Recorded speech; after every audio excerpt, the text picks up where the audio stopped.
Good morning students. Last व्हिडिओमध्ये आपण पाहिलं होतं theorem of parallel axis which is applicable of all types of bodies, but theorem of perpendicular axis is applicable only for laminar objects, for example leaf or plain sheet or notebook etc. काय म्हणलं मी बघा इकडे परत सांगतो. आपण पाठीमागच्या लेक्चरमध्ये theorem of parallel axis पाहिला होता, जो कुठल्याही टाईपच्या किंवा कुठल्याही आकाराच्या बॉडीजला तो आपण थिअरम ऑफ पॅरलल ॲक्सिस आपण अप्लाय करू शकतो. ज्याच्यामध्ये आपण पाहिलं होतं कुठलाही ऑब्जेक्ट आपण ज्यावेळेस चॉईस करतो त्या ऑब्जेक्टला सेंटर ऑफ मास आहे, बरोबर आहे. तर त्या सेंटर ऑफ मासमधून एक ॲक्सिस ऑफ रोटेशन पास झाला आहे आणि दुसरा ॲक्सिस ऑफ रोटेशन हा त्या बॉडीच्या एनी अदर पॉईंट म्हणजे कुठल्याही पॉईंटमधून पास झाला आहे. अशा वेळेस आपण काय प्रूव्ह केलं होतं, फक्त इथं कंडिशन अशी होती की दोन्ही पण ॲक्सिस ऑफ रोटेशन हे त्या बॉडीच्या प्लेन ऑफ पेपरला कसे असले पाहिजेत, परपेंडिक्युलर असले पाहिजेत, बरोबर आहे. तर त्यावेळेस आपण प्रूव्ह काय केलं होतं की ॲक्सिस ऑफ रोटेशन जो सेंटर ऑफ मास सोडून दुसऱ्या कुठल्याही पॉईंटमधून पास झालेला आहे त्या ॲक्सिस ऑफ रोटेशन भोवतीचा त्याच बॉडीचा मोमेंट ऑफ इनर्शिया हा इक्वल टू असतो. Moment of inertia about an axis of rotation of body is always equal to its moment of inertia. त्याच बॉडीचा मोमेंट ऑफ इनर्शिया जो त्या बॉडीच्या सेंटर ऑफ मासमधून पास झाला आहे, बरोबर आहे. आय सेंटर प्लस मास और total mass of that body into square of perpendicular distance between two parallel axis. दोन पॅरलल ॲक्सेसमध्ये असणारं परपेंडिक्युलर डिस्टन्स त्याचा स्क्वेअर आणि त्या बॉडीचं मास या दोघांचं मल्टिप्लिकेशन प्लस त्याच बॉडीचा moment of inertia about axis of rotation which is passing through centre of mass of that object. म्हणजे IO is equal to IC plus MH square हे आपण याच्या अगोदरच्या व्हिडिओमध्ये पाहिलेलं आहे. हा थेरम आपण कुठल्याही शेपच्या बॉडीला यूज करू शकतो, त्या बॉडीचा शेप कसाही असला तरी. परंतु थिअरम ऑफ परपेंडिक्युलर ॲक्सिस आपण पाहत असताना याच्यामध्ये काही लिमिटेशन्स आहेत. हा थिअरम आपण फक्त आणि फक्त प्लेन लॅमिनार बॉडीजलाच अप्लाय करू शकतो. त्याच्यामध्ये तुमच्या नोटबुकचं पेज येईल किंवा नोटबुकसारखी बॉडी असेल किंवा झाडाचं पान आहे किंवा पातळ पत्र आहे, अशा काही ज्या बॉडीज आहेत तेवढ्याच बॉडीजला आपण हा theorem of perpendicular axis use करू शकतो.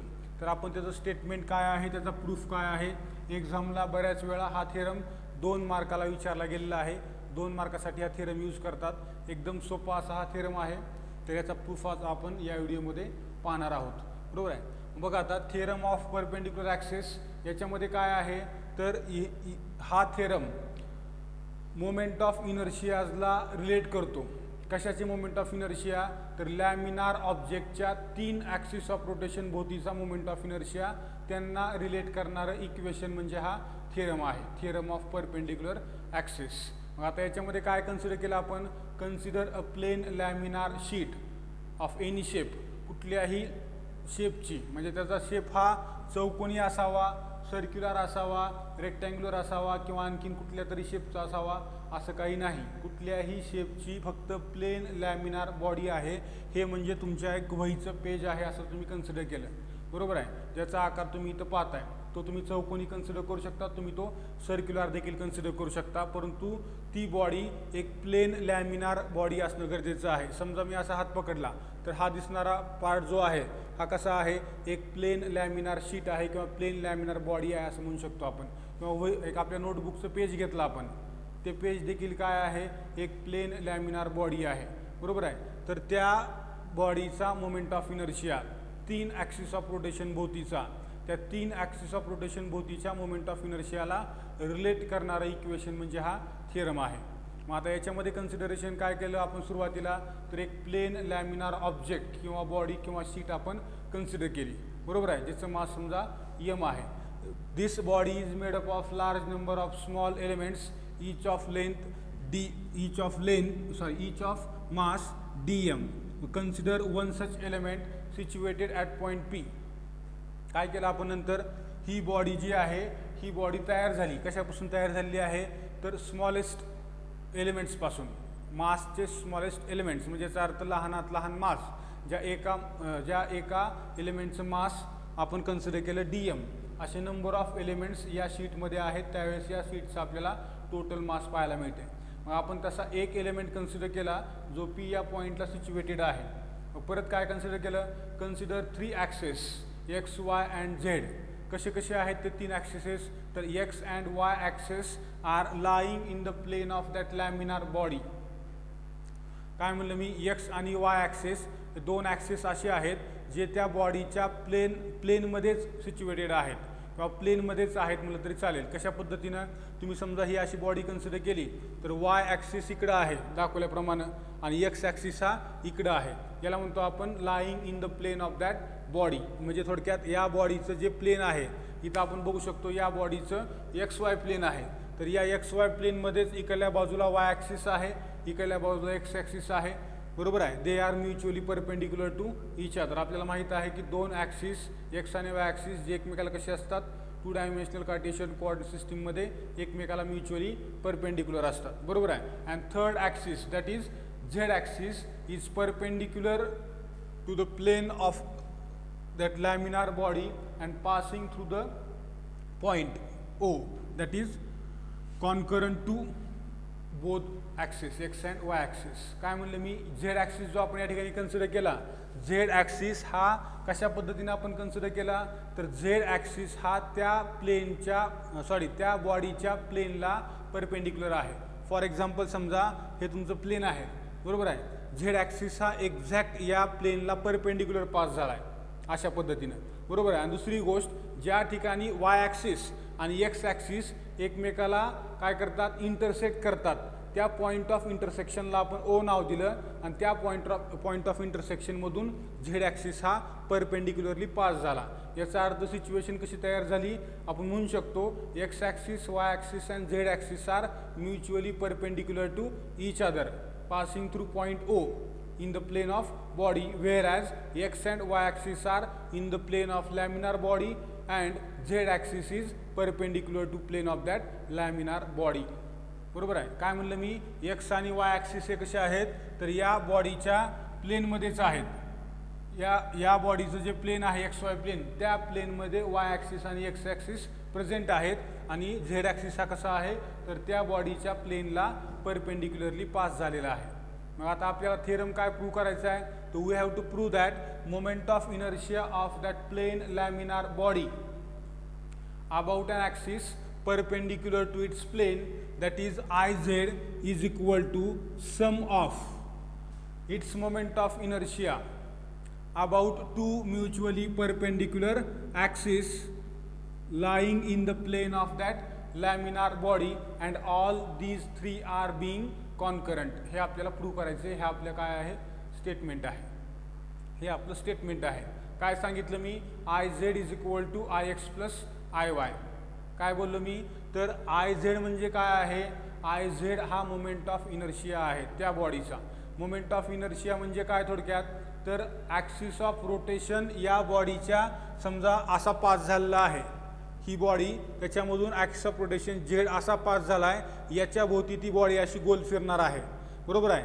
तर हे रोटेशनल मोशन परफॉर्म करत असताना या ॲक्सिस ऑफ रोटेशनच्या भोवती त्या बॉडीनं किती अपोजिशन ऑफर केलं, कशाला, रोटेशनल मोशनला, ती क्वांटिटी कोण मेजर करते किंवा ते अपोजिशन कोण मेजर करते, तर मोमेंट ऑफ इनर्शिया ही क्वांटिटी मेजर करते. मग याच्या भोवतीचा मोमेंट ऑफ इनर्शिया जो आहे IZ हा इक्वल टू आहे, जर याच बॉडीला मी एकदा Y ॲक्सिसच्या भोवती असं फिरवलं आणि एकदा Z ॲक्सिसच्या X ॲक्सिसच्या भोवती असं फिरवलं, तर या दोघांचा जो काय मोमेंट ऑफ इनर्शिया येईल, म्हणजे त्याच बॉडीचा moment of inertia about 2 mutually perpendicular axis that is X axis, Y axis, या दोघांच्या मोमेंट ऑफ इनर्शियाचं addition is equal to moment of inertia of plane laminar body about perpendicular axis.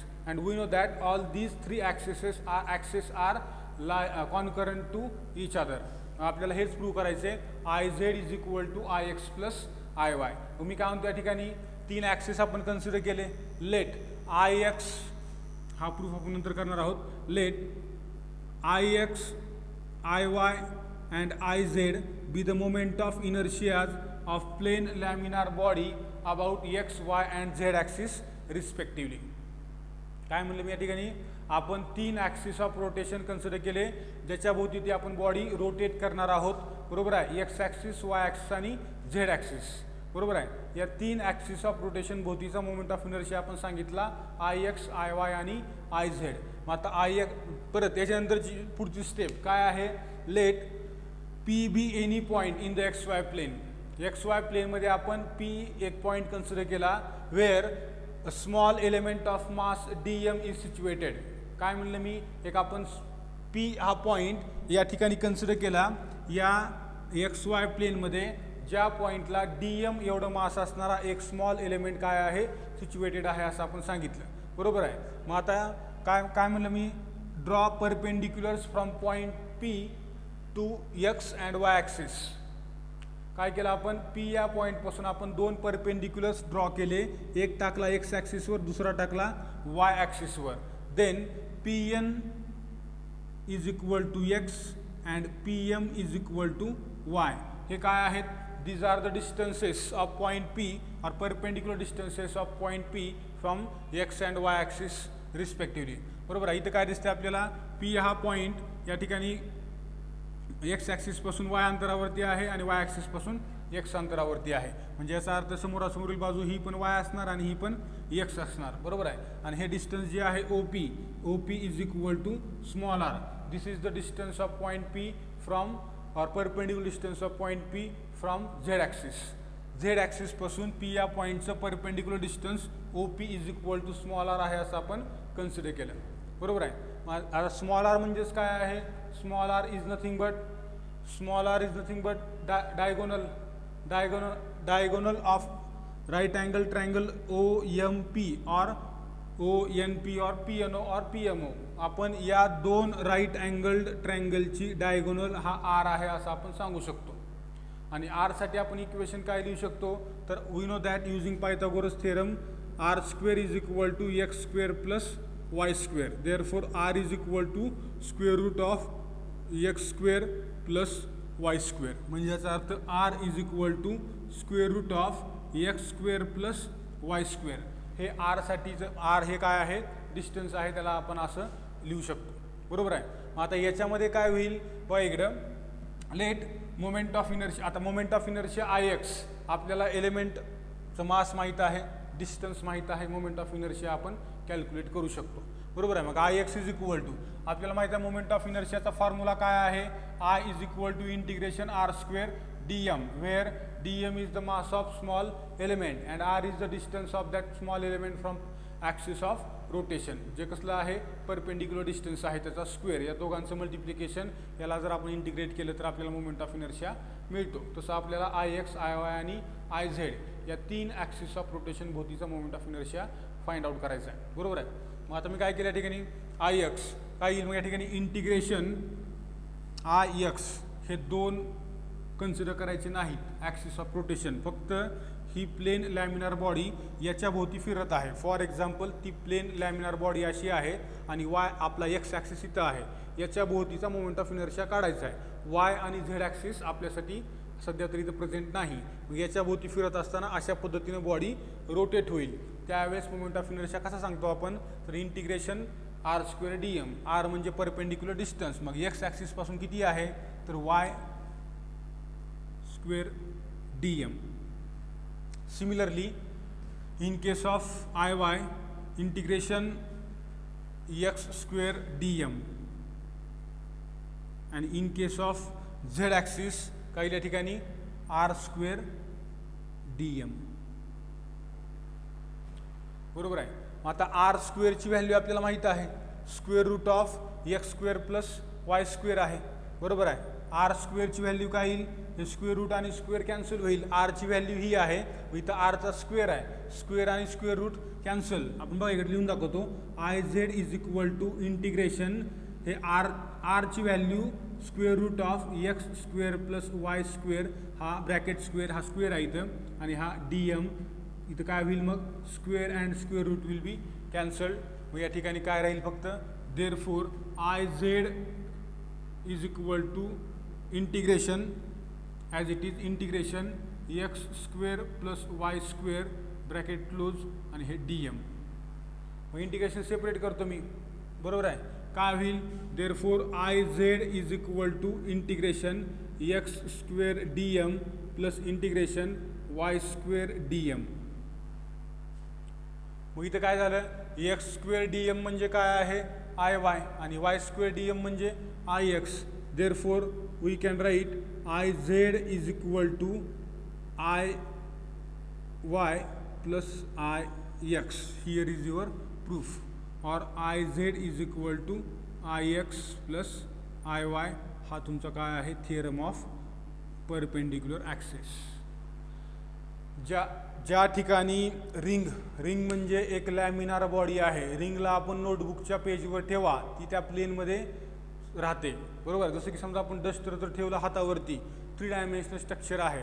परंतु ring ठेवा, रिंगला आपण 2 डायमेन्शनल कन्सिडर करतो. Coin म्हणजे disk आहे, disk पण कुठली येते? लॅमिनार बॉडी येते, बरोबर आहे. जी थिकनेस कशी आहे? निग्लिजिबल आहे. त्याच्यामुळं आपण या ज्या बॉडीज आहेत या लॅमिनार बॉडीजमध्ये कन्सिडर करतो, आणि त्यांचा डिफरंट ॲक्सिस ऑफ रोटेशन भोवतीचा मोमेंट ऑफ इनर्शिया आपण फाइंड आउट करतो बाय युजिंग दिस थिअरम. या थिअरमचा यूज करून आपण एखादी रिंग असेल, डिस्क असेल, त्याच्या डिफरंट ॲक्सिस ऑफ रोटेशन भोवतीचा मोमेंट ऑफ इनर्शिया आपण याचा यूज करून फाइंड आउट करू शकतो. हा आहे थिअरम ऑफ परपेंडिक्युलर ॲक्सिस, बरोबर आहे. आय झेड म्हणजे लॅमिनार बॉडीचा परपेंडिक्युलर ॲक्सिस आहे, त्याचा moment of inertia equal to असतो बेरजेच्या. कुणाकुणाची बेरीज आहे? तर त्याच लॅमिनार बॉडीच्या 2 मोमेंट ऑफ इनर्शियाची बेरीज आहे. याचा अर्थ काय? तीच लॅमिनार बॉडी आपण एकदा अबाउट एक्स ॲक्सिस रोटेट केली, त्यावेळेसचा येणारा moment of inertia I x, आणि तीच बॉडी आपण काय केली? वाय ॲक्सिसच्या भोवती रोटेट केली, त्यावेळेस त्या बॉडीचा येणारा moment of inertia I Y. या 2 मोमेंट ऑफ इनर्शियाच्या ॲडिशनच्या इक्वल काय असतो? त्याच बॉडीच्या परपेंडिक्युलर ॲक्सिस भोवतीचा मोमेंट ऑफ इनर्शिया असतो. हा तुमचा थिअरम आहे I Z is equal to I X plus I Y. आता आपल्याला काय करायचं आहे? त्याच्यावर एक आपण जो आत्तापर्यंत मोमेंट ऑफ इनर्शियाचा जो काय पार्ट पाहिला, त्याच्यावरती एक सिम्पल प्रॉब्लेम आहे. तो न्यूमरिकल आज आपण या व्हिडिओमध्ये घेणार आहोत. बघा इकडं, सोपा एकदम.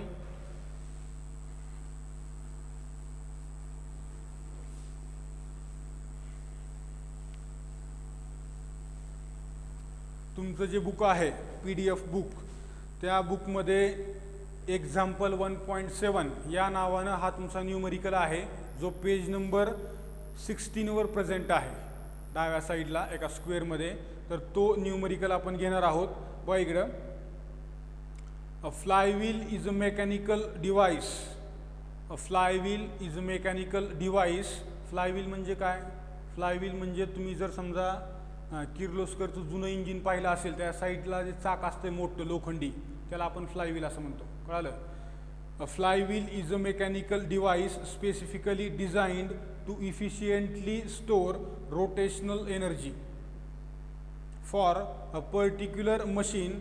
It is in the form of uniform 20 kilogram disc of diameter 50 centimetre able to rotate about its own axis. काय म्हणले?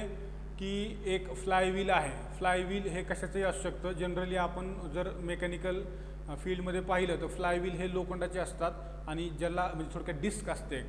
डिस्कच्या सेंटरला बरोबर ॲक्सिस ऑफ रोटेशन असतो, त्याच्या भोवती ते व्हील काय होत असते?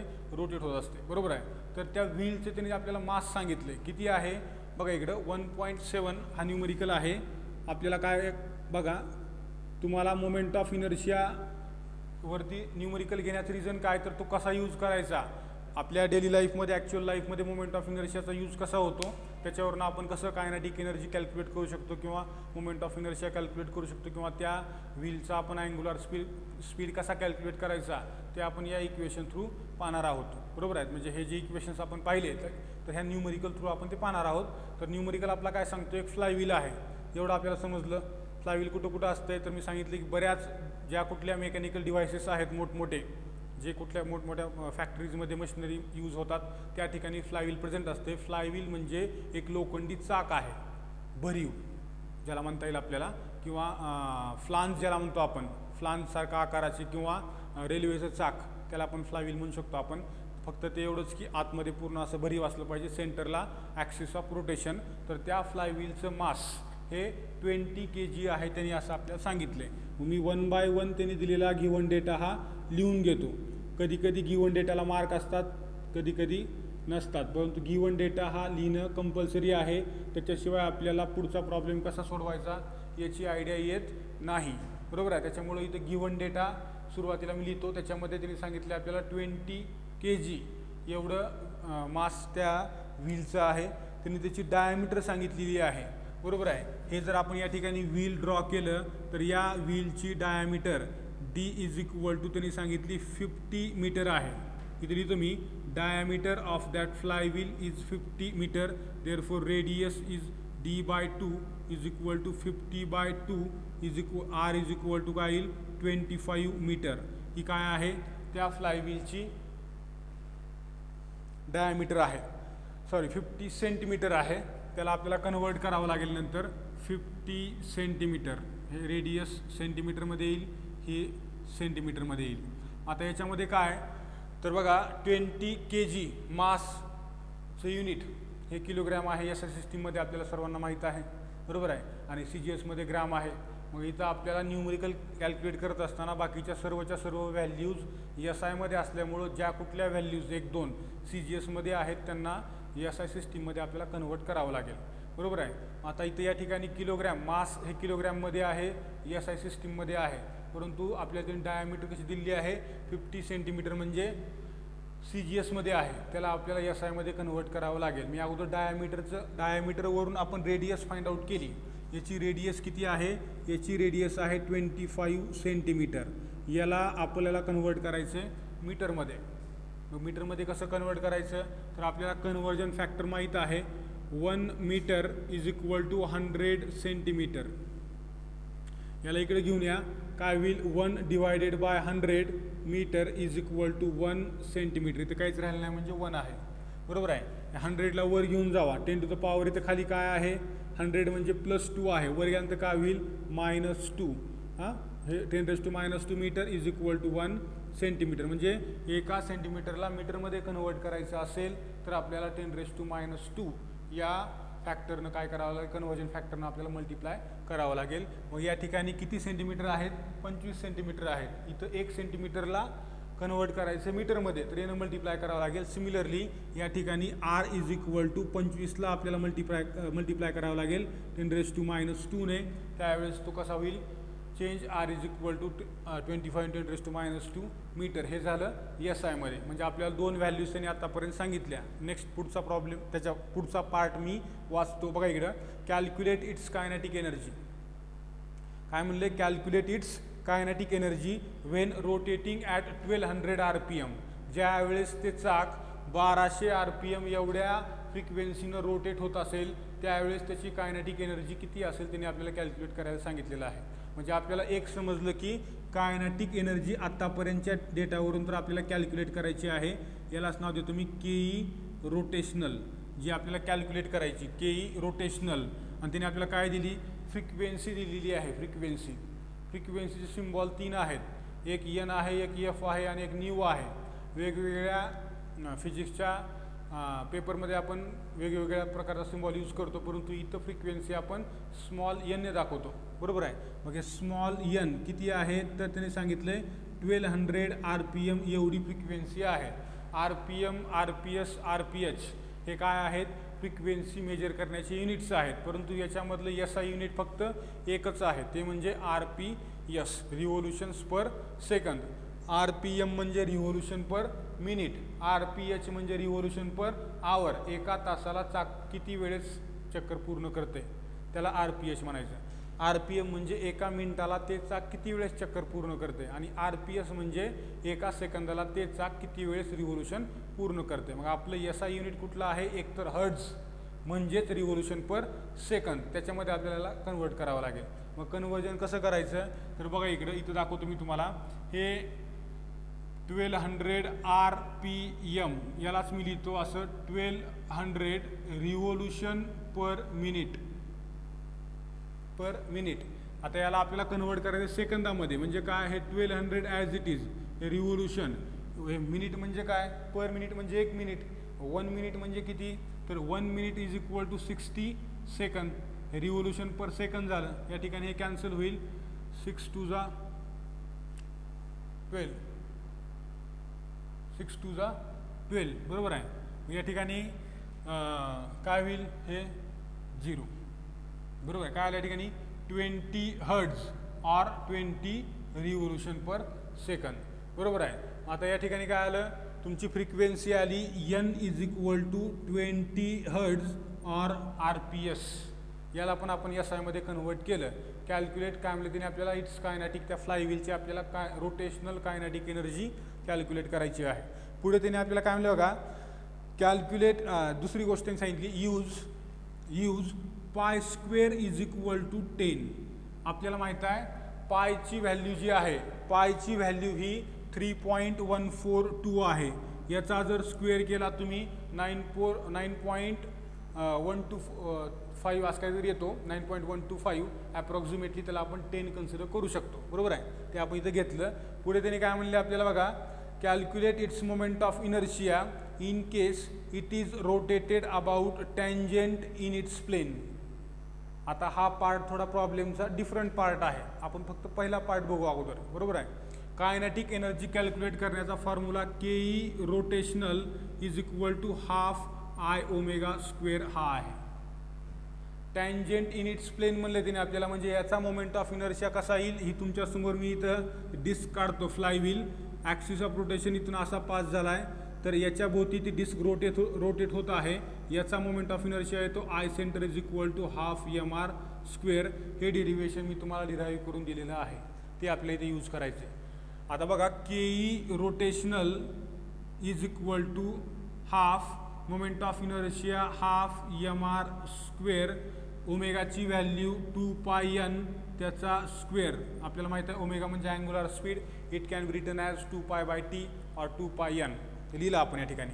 मग इथं काय होईल, हे 1/4, बरोबर आहे, MR square into 4π² n square, हे 4 कॅन्सल, बरोबर आहे. मास काय आहे, mass of that disc 20, R is the radius, radius किती आहे 25 × 10⁻², त्याचा स्क्वेअर म्हणजे काय 25चा स्क्वेअर 625 आणि 10⁻²चा स्क्वेअर 10⁻⁴ इंटू पाय स्क्वेअरची व्हॅल्यू 10 इंटू n म्हणजे फ्रिक्वेन्सी, फ्रिक्वेन्सी किती आहे 20, त्याचा स्क्वेअर म्हणजे 400. मग याचं कॅल्क्युलेशन केलं आपण, काय येईल या ठिकाणी, कॅल्क्युलेशन जर केलं आपण याचं तर काय येईल बघा इकडं, 625 2 काय येईल या ठिकाणी 1250, बरोबर आहे. हे फक्त मी याचं दोघांचं मल्टिप्लिकेशनला, हे 0 आणि हे 2 0, 10⁻⁴ इंटू ते 4 ॲज इट इज आणि 10⁻⁴, हे 10⁻⁴ -4 कॅन्सल, बरोबर आहे. मग आता काय करा, हे 0 ॲज इट इज 4 ने याला मल्टिप्लाय करा, 4 5 20, 4 2 8 प्लस 2 10, 4 1 4 प्लस 1 5, 5000 कायनेटिक एनर्जीचं युनिट आहे जूल. हे तुमचं काय आलं, रोटेशनल कायनेटिक एनर्जी, बरोबर आहे. याचा जो नेक्स्ट पार्ट आहे, या प्रॉब्लेमचा जो नेक्स्ट पार्ट आहे हा कम्प्लिटली डिफरंट आहे. इथपर्यंत आपल्याला समजणं गरजेचं आहे. 2 मार्काला हा क्वेश्चन एक्झाममध्ये विचारला जाऊ शकतो की calculate rotational kinetic energy of any wheel or disc like body. Okay, इथपर्यंत आज आपण थांबूया. नेक्स्ट व्हिडिओमध्ये. थँक्यू.